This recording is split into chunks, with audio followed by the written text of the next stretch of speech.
for a second about God speaking to us.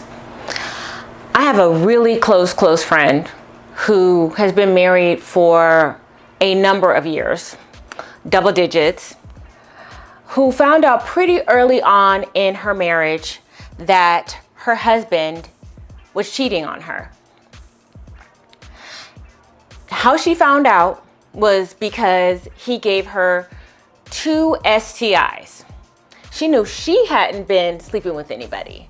It was the same STI, right? So I'm not gonna name it.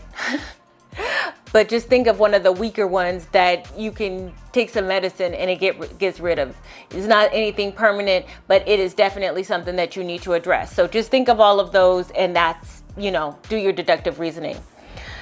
I remember we were in the, where were we? We were in a changing room at the Gap or Banana Republic.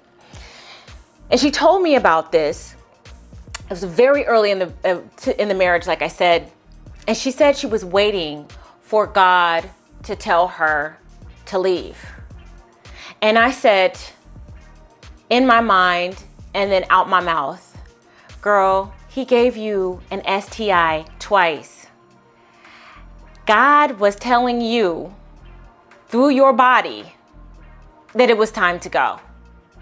What God told you was this man was willing to risk your health, not once, but twice, by going outside of the marriage, having unprotected sex with God knows who, and left you with the results of that. That's a sign. That's a sign. I don't know what some of us think God is supposed to do. Now, I'm not particularly religious, but I do believe in a higher power. And I do believe that that higher power does give us signals, give us hints, gives us urgings. The thing that is in here, that urge that you get, that overwhelming feeling, that is very real. But here is the thing. Sometimes it's pretty obvious. Somebody giving you something that you have to go to the doctor to get rid of is a sign. And can we talk while we're on the subject of religion and how it is so constrictive for women? I was just reading a advice article today about this Catholic woman whose parents disowned her, took her out of the will because she got a divorce from her physically and mentally abusive husband, because they feel like she is an embarrassment to them, and her breaking her vows of staying married was just so humiliating. They don't want to have anything to do with her. They don't want to have any type of relationship with her. So not only has her dreams been crushed, because nobody goes into a marriage, take it from somebody who was married for almost 20 years. Nobody goes into that situation wanting to get out. It is a pain in the ass to get out of a marriage. So you go through all of that to get married, to just get to divorce. It is not light. It is not a light decision for most of us. The shit hurts. It's hard. So for her to do that, knowing that she came from a Catholic background, a Christian background, and to have the people in her life that are supposed to give her comfort and support and protection disown her, take her out of the will, is something that in my opinion, is not very Christ-like. Welcome to the Watered Body Care Ritual, the world's first multi-step face and body care system designed specifically for women of deeper skin tones. Say hello to a more radiant, smooth, and even complexion. Try Watered Body Care today and experience the power of natural, spa-grade ingredients designed specifically for women of deeper skin tones.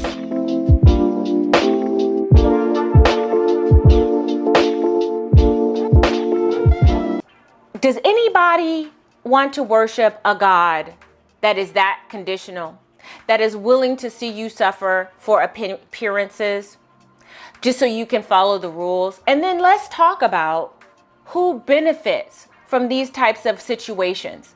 So the idea that you are never supposed to leave, even if there is abuse, physical, mental, whatever.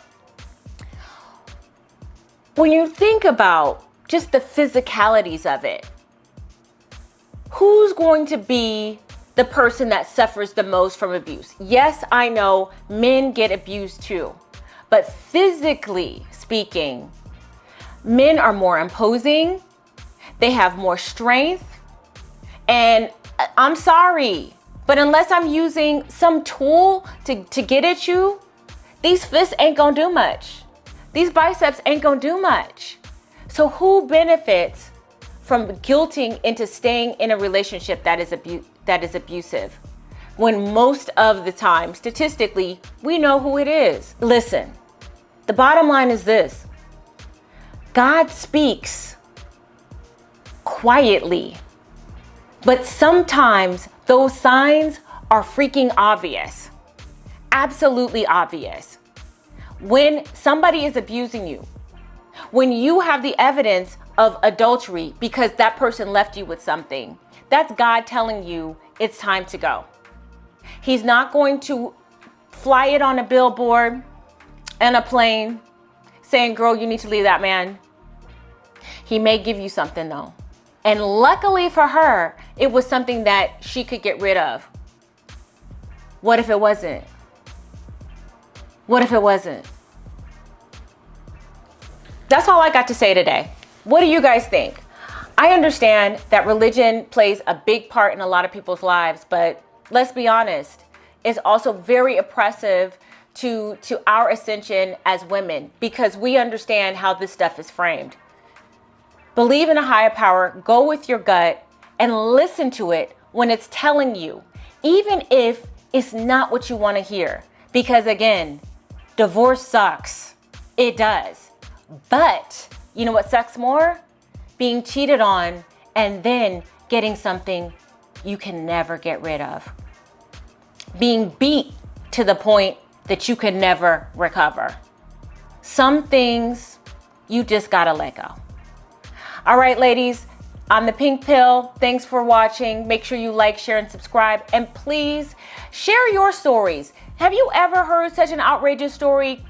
Waiting for God to tell you, club you over the head and tell you that you need to leave a situation before you do it, even though the signs, the feelings, the gut instinct is there?